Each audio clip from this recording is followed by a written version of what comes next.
बार की बात है, भानपुर नामक गांव में जगदीश नाम का एक पुजारी एक छोटे से मंदिर में पूजा पाठ करता था।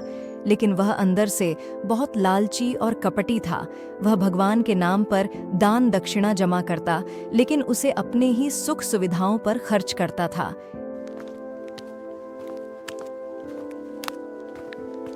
एक दिन गांव का सबसे धनी व्यापारी मंदिर में आया और सोने की मोहरें और चांदी के सिक्के पुजारी को सौंपते हुए बोला, पुजारी जी, ये भगवान के चरणों में अर्पण करने के लिए लाया हूँ। पुजारी जगदीश ने उससे कहा, भगवान को जो भी सच्ची भावना से अर्पित करेगा उसे उसका दुगना फल मिलेगा।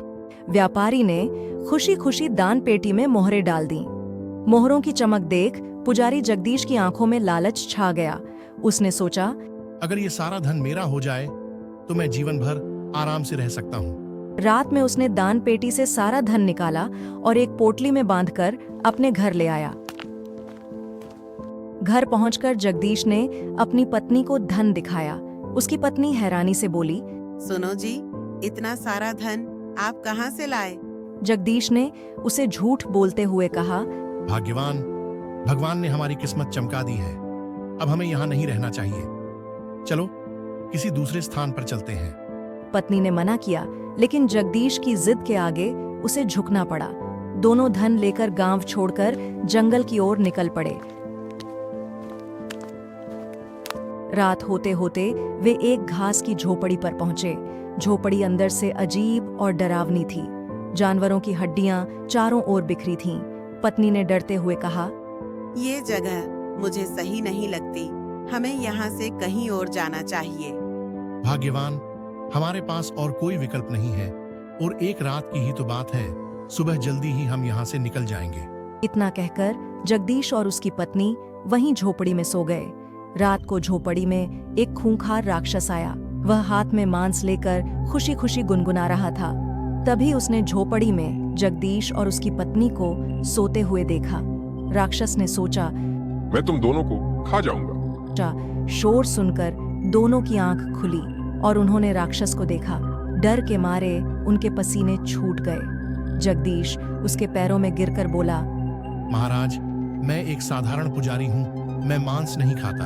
हमें छोड़ दीजिए। ठीक है, लेकिन इसके बदले में तुम्हें जंगल से मांस लाकर देना होगा। और ध्यान रहे, अगर तुम मांस नहीं लाए तो तुम्हारी पत्नी को मैं खा जाऊंगा।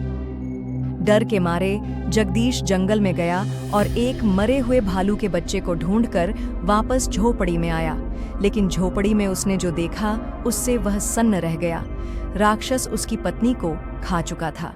जगदीश फूट फूट कर रोने लगा और अपने लालच को कोसने लगा। पत्नी की हड्डियां उठाकर वह जंगल में चला गया और एक बड़े पेड़ के नीचे बैठकर विलाप करने लगा। तभी नीले रंग वाला एक शक्तिशाली पक्षी प्रकट हुआ। उसने जगदीश से पूछा, तुम क्यों रो रहे हो? जगदीश ने उसे सब कुछ बताया। तुम्हारी पत्नी को जीवित किया जा सकता है, लेकिन तुम्हें कठिन परीक्षा से गुजरना होगा। पक्षी ने उसे एक जादुई पंख दिया और कहा, जंगल के उस पार एक गुफा है जहां देवर्षि तपस्वी तपस्या करते हैं। उनसे मिलकर ही तुम्हारी पत्नी को जीवित किया जा सकता है, लेकिन उनकी गुफा तक पहुंचना आसान नहीं होगा। तुम्हें कई चुनौतियों का सामना करना होगा। जगदीश ने उस पक्षी का धन्यवाद किया और गुफा की ओर बढ़ गया।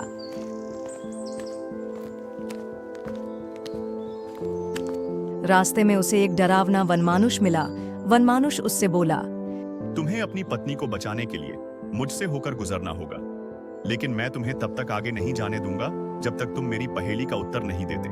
ध्यान से सुनो। ऐसा क्या है जो जितना बढ़ता है उतना घटता है?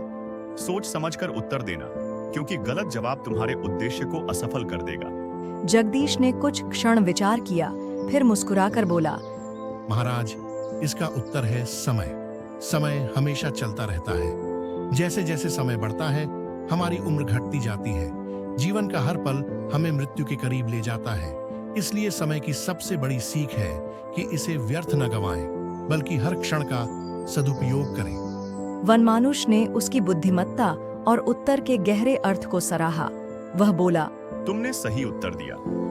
तुम न केवल अपनी बुद्धि से बल्कि अपने ज्ञान और समझ से भी इस परीक्षा में खरे उतरे। अब जाओ, तुम्हारा मार्ग खुला है। वनमानुष ने एक और इशारा किया और रास्ता खुल गया। जगदीश ने उस वनमानुष का धन्यवाद किया और तपस्वी की ओर बढ़ गया। आगे चलकर गुफा के द्वार पर एक विशाल शिला थी जिस पर नीले पक्षी के पंख जैसा निशान था। जगदीश ने पंख को शिला पर रखा और शिला का द्वार खुल गया।